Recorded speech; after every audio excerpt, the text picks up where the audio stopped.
Today topic is average propensity to consume and marginal propensity to consume, right. तो इससे पहले मैंने आपको ना एवरेज कॉस्ट के बारे में, मार्जिनल कॉस्ट के बारे में, एवरेज रेवेन्यू के बारे में, है ना, मार्जिनल रेवेन्यू के बारे में, इन सब के बीच में जो भी रिलेशनशिप है या इनकी स्लोप की बात करें तो वो सारे टॉपिक कंप्लीट हो चुके हैं, ठीक है।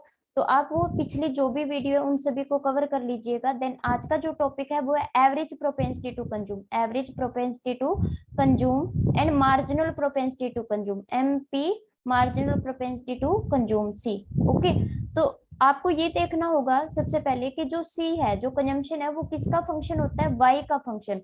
इसका मतलब क्या हुआ कि जैसे जैसे इनकम इंक्रीज होगी वैसे वैसे क्या होगा, कंजम्पशन भी इंक्रीज होगी। देन जो सी है, जो कंजम्पशन है, वो किसका फंक्शन हुआ, वाई का, where C denote consumption and Y income. Average propensity to consume, अगर मैं बात करूं एवरेज प्रोपेंसिटी टू कंज्यूम, तो इसका मतलब क्या होता है कि इसे हम लोग लिख सकते हैं सी बाय वाई। मतलब जो भी कंजम्पशन है अगर हम उसे डिवाइड करेंगे इनकम से, देन हमारे पास क्या आ जाएगी, एपीसी। तो ये सबसे इम्पोर्टेंट है, ठीक है, याद रखना पड़ेगा कि एवरेज प्रोपेंसिटी टू कंज्यूम क्या होती है। देन उसके बाद अगर हम बात करें marginal propensity to consume, marginal propensity क्या होती है, ये जो है फर्स्ट डेरिवेटिव होता है, फर्स्ट डेरिवेटिव होता है इनकम के रिस्पेक्ट में सी का। ओके, तो D C divide by D Y. इसका मतलब क्या हुआ, MP is the first derivative of consumption, first derivative of consumption. जो भी आपके सामने कंजम्पशन है उसका अगर हम फर्स्ट डेरिवेटिव करेंगे with respect to Y, Y के रिस्पेक्ट में, देन हमारे पास क्या आ जाएगी, MPC, marginal propensity to consume. Then next है हमारे पास मल्टीप्लायर, ठीक है, मल्टीप्लायर। मल्टीप्लायर की अगर हम बात करें तो multiplier is a close relationship between के एंड एमपीसी। मल्टीप्लायर को आप लोग जो है डिनोट करते हो के से, और के एंड एमपीसी में क्या होता है, क्लोज रिलेशनशिप होता है।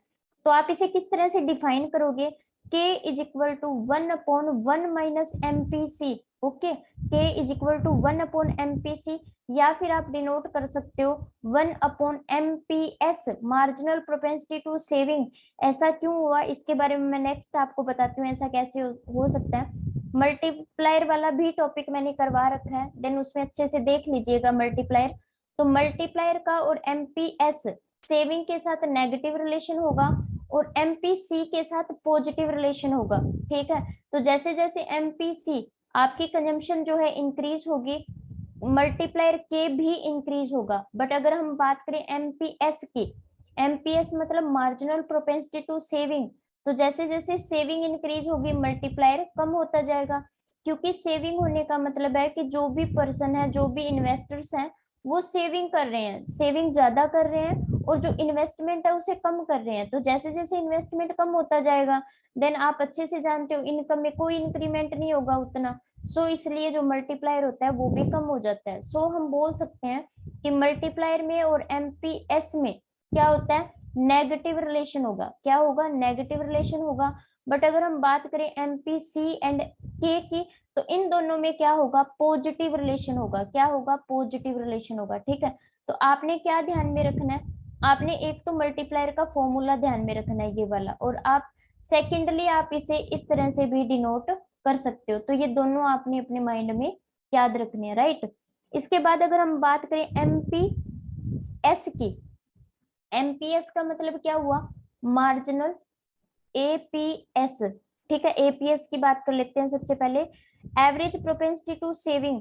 एवरेज प्रोपेंसिटी टू सेविंग का मतलब क्या होता है, इनकम के लेवल के ऊपर सेविंग कितना हो रहा है, ठीक है। जैसे हमने बात की थी एपीसी की बात की थी, तो आपने सेव कंजम्पशन अपॉन इनकम देखा था, मतलब इनकम के लेवल के अकॉर्डिंग कंजम्पशन कितना हो रहा है। इसी तरह से एमपीएस का मतलब क्या होता है, एवरेज प्रोपेंसिटी टू सेविंग का मतलब क्या होता है कि इनकम के अकॉर्डिंग आपकी जो है सेविंग कितनी हो रही है। देन नेक्स्ट बात कर लेते हैं MPS, marginal propensity to saving. तो आपको क्या करना पड़ेगा, first derivative of saving function with respect to Y. मतलब कि जो भी सेविंग फंक्शन गिवन है, तो सेविंग फंक्शन मतलब जो सेविंग होती है हमारी, वो फंक्शन होता है वाई का। इसका मतलब क्या हुआ, जैसे जैसे इनकम इंक्रीज होगी सेविंग भी इंक्रीज होगी। देन आप क्या लिख सकते हो, saving is the function of Y, जो सेविंग है वो इनकम का फंक्शन होगा। देन एमपीएस किसके बराबर होगा, DS divide by DY. So MP is the first derivative of saving function. अब हम बात कर लेते हैं रिलेशनशिप की, रिलेशनशिप बिटवीन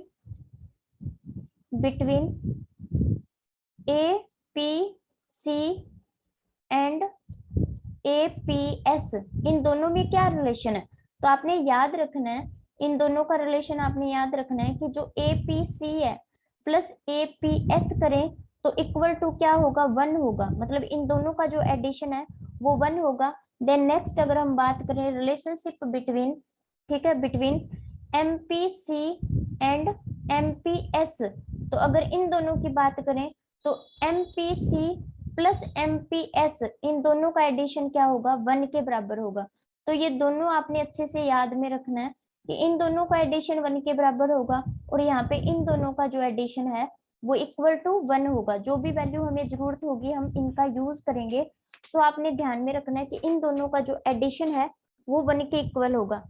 नेक्स्ट मैं आपको एक क्वेश्चन सॉल्व करवा देती हूँ, जिससे आपके जो भी डाउट्स हैं वो क्लियर हो जाएंगे, है ना। तो एक हम लोग एग्जाम्पल करते हैं। एग्जाम्पल है हमारे पास the consumption function for an economy. जो कंजम्पशन फंक्शन है वो है हमारे पास 80 प्लस 0.6y फाइंड आउट, आपने क्या करना है, find out MPC MPS APC and APS. आपने इन चारों की वैल्यू फाइंड आउट करनी है। तो सबसे पहले आपके पास गिवन क्या है, सोल्यूशन कर लेते हैं। c is equal to 80 plus 0.6y। Okay, तो आपने क्या फाइंड आउट करना है, सबसे पहले एमपीसी कैसे निकालोगे, आपने y के रिस्पेक्ट में c का डेरिवेटिव करना है। क्या करना है, c का डेरिवेटिव।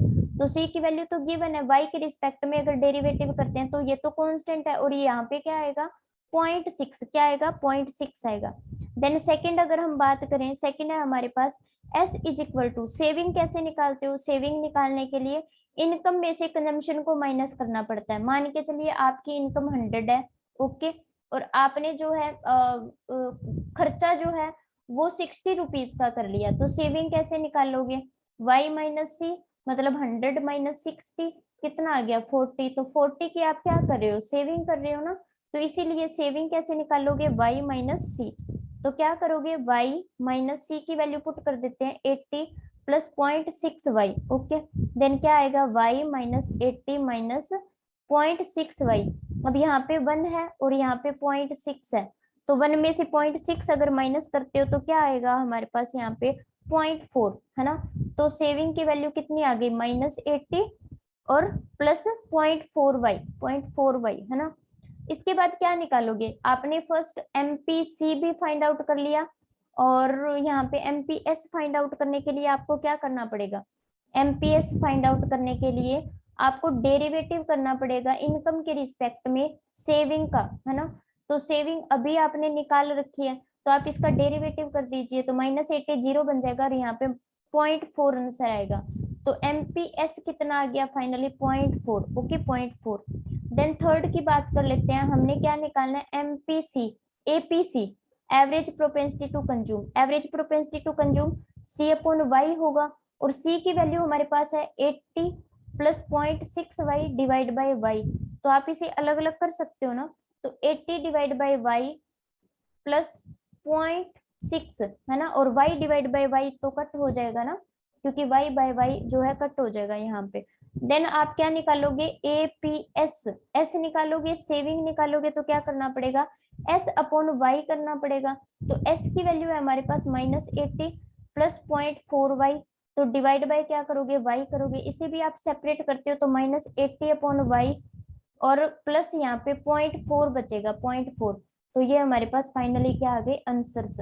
तो इन्होंने बोला था MPC marginal propensity to consume, वो भी हमने निकाल दी, मार्जिनल प्रोपेंसिटी टू सेविंग भी निकाल दी, average propensity to consume and average propensity to saving. तो चारों की वैल्यू आपने निकाल रखी है यहाँ पे। देन फाइनली ये वाला आंसर है। ओके, इसके बाद मैं आपको एक क्वेश्चन और करवा देती हूँ। ताकि और भी अगर थोड़ा बहुत डाउट हो तो वो भी क्लियर हो जाएगा, है ना। द कंजम्पशन फंक्शन हमें गिवन है, c is equal to 50 plus 0.5y, है ना, 50 plus 0.5y, where c is aggregate consumption and y is the aggregate income. आपने फर्स्टली क्या फाइंड आउट करना है, find marginal propensity to consume. Find क्या करना है, find marginal propensity to consume आपने फाइंड आउट करना है। कहने का मतलब D C upon D Y के रिस्पेक्ट में ये वैल्यू आपने फाइंड आउट करनी है। देन सेकंड है फाइंड द मल्टीप्लायर, क्या बोला है, फाइंड द मल्टीप्लायर। तो मल्टीप्लायर का मतलब क्या हुआ, मल्टीप्लायर का मतलब हुआ आपने k की वैल्यू निकालनी है। k की वैल्यू किसके इक्वल होगी, 1/1 माइनस एम पी सी, या फिर आप 1 एम पी एस भी कर सकते हो, तो जो मर्जी वैल्यू आप निकाल सकते हो। तो सबसे पहले हमें क्या करना पड़ेगा, सबसे पहले हमें एम पी सी निकालना पड़ेगा। तो एम पी सी के लिए क्या करोगे, डी अपॉन डी वाई, सी का आप लोग डेरिवेटिव करोगे। तो डी अपॉन डी वाई, सी की वैल्यू कितनी है आपके पास 50 प्लस 0.5y। अब इसका डेरिवेटिव करते हैं तो 0.5 आएगा ना, 0.5 आएगा। 0.5 को आप 1/2 भी लिख सकते हो, राइट, 1/2। अभी आपने मल्टीप्लायर निकालना है, मल्टीप्लायर का फॉर्मूला क्या होगा, 1/1 माइनस एम पी सी। तो आपने अभी एम पी सी निकाल रखी है, 1 माइनस 1/2। तो यहाँ पे आंसर कितना आएगा, 1 यहाँ पे भी 1/2 आ जाएगा। तो ये 2 जो है ऊपर चला जाएगा, तो मल्टीप्लायर कितना आ गया हमारे पास, 2 आ गया, राइट। तो इन्होंने जो भी पूछा था आपसे, एमपीसी पूछा निकाल दिया, मल्टीप्लायर पूछा है आपसे वो भी निकाल दिया। तो बिल्कुल भी आपने गलती नहीं करनी। एमसीक्यू में भी आपसे क्वेश्चन पूछ सकते हैं, है ना, एमसीक्यू में भी, एमसीक्यू में भी एंड पीवाईक्यू भी इस तरह का क्वेश्चन आया हुआ है। तो डिमांड कंजम्पशन फंक्शन गिवन होगा और वो आपसे मल्टीप्लायर की वैल्यू पूछ लेगा। तो 4 ऑप्शन गिवन होंगे, कहीं पे 1 होगा, कहीं पे 2 भी होगा, है ना। सी ऑप्शन आपका 0 भी हो सकता है और डी ऑप्शन आपका -1 भी हो सकता है। तो मल्टीप्लायर आपने निकालना है, तो आप वैल्यू अगर निकालते हो तो आपको एग्जैक्टली पता चल गया कि 2 होगा।